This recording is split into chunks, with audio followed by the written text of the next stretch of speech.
Olá, meu nome é Antônio Cruz e hoje nós vamos abordar o tema técnica de obturação. Bom, na realidade existem várias técnicas de obturação. A que nós vamos comentar hoje é a técnica da condensação lateral. Toda e qualquer técnica de obturação tem como objetivo selar toda a extensão da cavidade endodôntica, desde a sua abertura coronária até seu término apical. O que quer dizer isso? Que a obturação visa não só o vedamento do canal principal, como também de todo o sistema de canais radiculares. Para isso, existem três finalidades: evitar a formação de espaços vazios ou deixar espaços vazios, que são propícios à proliferação de micro-organismos, como também a finalidade antimicrobiana, que almeja a redução do contingente bacteriano pela própria ação bactericida ou bacteriostática do cimento obturador, e por último a finalidade biológica, a de não agredir os tecidos periapicais ou ainda de favorecer a sua reparação quando da presença de rarefação ou ainda de lesões periapicais. Para isso nós utilizamos três materiais básicos. Para quem ainda não conhece, não está familiarizado, são os cones principais de gutta-percha, que já vem estandardizado conforme a padronização ISO, cones acessórios de gutta-percha para complementação da obturação e a utilização de um cimento obturador. O primeiro passo para obtermos ou realizarmos a obturação é a irrigação do canal radicular. Após a instrumentação, se o canal já estiver irrigado, costuma-se irrigar novamente para remover todo o remanescente de raspas de dentina e material orgânico, como por exemplo remanescente de tecido pulpar. E o segundo passo é selecionar o cone principal de numeração correspondente ao diâmetro do batente apical, ou seja, do último instrumento que foi utilizado na instrumentação ou no preparo biomecânico e que percorreu todo o comprimento de trabalho. Seja a instrumentação manual ou, como no nosso exemplo, uma instrumentação por um sistema rotatório. Aqui, nesse exemplo, nós utilizamos como último instrumento da biomecânica uma lima rotatória de número 50. O cone a ser selecionado, o cone principal de gutta-percha, é também de numeração 50. O cone deverá passar por três testes distintos.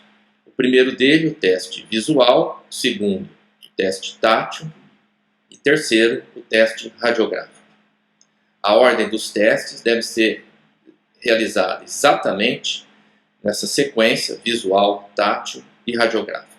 Portanto, o primeiro teste, o teste chamado visual, nós vamos, no comprimento de trabalho, mensurar o cone principal selecionado, como aqui no exemplo nós temos 23 milímetros de comprimento de trabalho. O cone, por meio da pinça, ele é medido e levado então ao interior do canal radicular para que percorra todo o comprimento de trabalho. Nós podemos ter algumas situações que não correspondam à situação habitual ou à situação desejada, como por exemplo, se o cone principal não chegar no comprimento de trabalho. Se isso acontecer, nós devemos voltar ao último instrumento que percorreu o comprimento de trabalho, no caso, o instrumento de número 50, e reinstrumentar o canal radicular. Outra situação, também mais desagradável ainda, é se o cone principal ultrapassar o comprimento de trabalho. Quando isso acontece, essa situação é sugestiva de que provavelmente houve uma sobreinstrumentação, ou seja, o canal foi instrumentado além do comprimento de trabalho. Portanto, não houve a formação do batente apical e o cone, agora no momento da sua seleção, por meio do teste visual, ultrapassa o comprimento de trabalho. Se isso acontecer, portanto, novamente, sugestivo de que não houve a formação do batente apical, nós devemos, inicialmente, confirmar novamente o comprimento de trabalho e, uma vez obtido o novo comprimento de trabalho, ou confirmado o comprimento de trabalho, nós vamos passar pelo menos mais 2 instrumentos acima do último instrumento utilizado na biomecânica. Dessa forma, no nosso exemplo, nós temos a lima de número 50, que foi o instrumento ou o último instrumento que percorreu todo o comprimento de trabalho. Acima desse, nós passaremos então o instrumento 55, o instrumento de numeração 60, restabelecendo o batente apical. O segundo teste, chamado teste tátil, o cone, uma vez percorrido todo o comprimento de trabalho, ele deve oferecer resistência ao ser removido do canal radicular. Essa remoção do cone principal deve ser feita por meio da pinça clínica. Caso o cone não trave no comprimento de trabalho, tem várias maneiras de solucionar esse problema. Uma delas é, inicialmente, selecionar um cone principal imediatamente maior. No caso, o cone principal a ser selecionado era o número 50, nós vamos selecionar um cone imediatamente maior, portanto, de numeração 55. Se esse novo cone não travar no comprimento de trabalho, nós passamos novamente para um cone imediatamente maior. Ou seja, estávamos no cone 55, passamos agora para um cone de número 60. Esse cone de número 60, se não travar novamente no comprimento de trabalho, selecionamos o imediatamente maior e assim sucessivamente, até que o cone imediatamente maior não percorra o comprimento de trabalho, ou seja, não chegue no comprimento de trabalho. Isso acontecendo, nós vamos retornar no cone anterior, no caso de número 60, nós vamos utilizar uma lâmina de bisturi para cortar de meio em meio milímetro a ponta do cone principal. Dessa forma, por meio do bisturi, nós tiramos meio milímetro, cortamos meio milímetro desse cone principal e fazemos uma nova seleção até a obtenção do travamento. O último teste a ser realizado é o teste radiográfico. Por meio desse teste, nós vamos verificar se realmente o cone percorreu todo o comprimento de trabalho. Ou seja, o cone não dobrou, o cone chegou satisfatoriamente em todo o comprimento de trabalho. Após a seleção do cone principal, não só o cone principal, como também os cones acessórios, devem permanecer em uma cuba ou um DAP com uma solução antissética. Essa solução antissética pode ser o álcool iodado ou a própria solução de hipoclorito de sódio na concentração utilizada durante a biomecânica. Antes de iniciarmos a fase de obturação propriamente dita, o canal deve ser removido do canal o excesso de hipoclorito com cânulas de aspiração inicialmente de maior calibre e posteriormente as de menor calibre, removendo todo o excesso no caso do hipoclorito de sódio. Após a remoção do hipoclorito de sódio por meio de cânulas, nós vamos inundar o canal radicular com EDTA, o ácido etileno diamino tetracético. Esse EDTA, ou esse ácido, nada mais é do que uma solução quelante. Ela deve permanecer no canal radicular por pelo menos 5 minutos.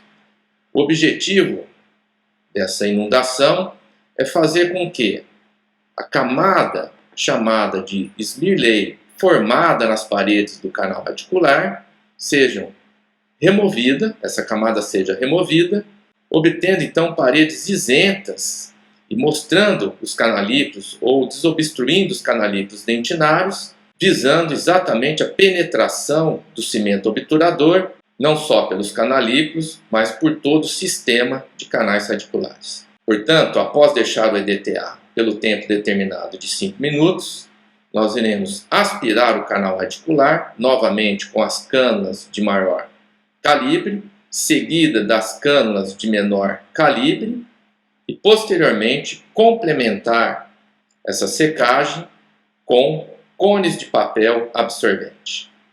Aqui nós temos na ilustração uma caixa de cone absorvente da primeira série. No nosso exemplo, nós utilizamos o cone principal 50, portanto, utilizaremos também o cone de papel absorvente de numeração 50. A partir da secagem, nós devemos definir a seleção da técnica de obturação. A técnica de obturação pode ser a técnica clássica ou a técnica chamada biológica. Para optarmos entre uma técnica ou outra, nós devemos analisar a abertura foraminal, ou seja, na técnica clássica, nós a utilizaremos para forame considerado fechado. O que é um forame considerado fechado? Quando o diâmetro anatômico for menor ou igual a 250 micrômetros, ou seja, o equivalente a um instrumento de numeração 25. Quando nós devemos verificar, então, o diâmetro anatômico, se é maior, se é menor do que 250 micrômetros. Essa verificação é feita no momento que nós radiografamos para verificar e confirmar o comprimento de trabalho. O instrumento colocado no interior do canal radicular e que foi levado ao raio-x para se confirmar a odontometria, esse instrumento é o que vai determinar o diâmetro anatômico. O que é o diâmetro anatômico? O diâmetro anatômico nada mais é do que o diâmetro original do canal radicular no comprimento de trabalho e após a realização do preparo cervical.